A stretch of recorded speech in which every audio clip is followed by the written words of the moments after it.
Point cloud point বলে এবং যে নিম্নতম তাপমাত্রায় পিচ্ছিলকারক তেল প্রবাহিত হতে পারে, ওই তাপমাত্রাকে পোর পয়েন্ট বলে।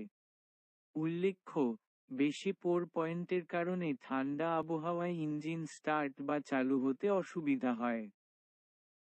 পিচ্ছিলকারক পদার্থের শ্রেণীবিভাগ কর।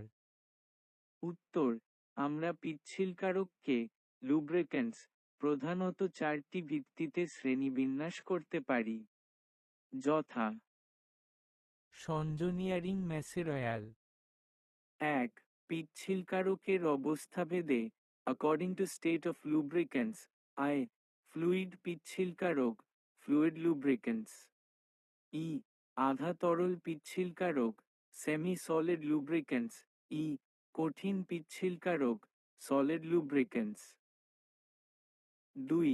পিচ্ছিলকারকের উৎসভেদে according to source of lubricants, আই. খনিজ তেল, মিনারেল অয়েলস। ই. উদ্ভিদজাত তেল, ভেজিটেবলস অয়েলস। ই. প্রাণীজ তেল, animal oils. 3.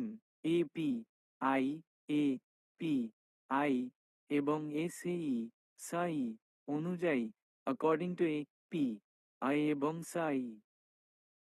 4. Synthetic lubricants, synthetic lubricants.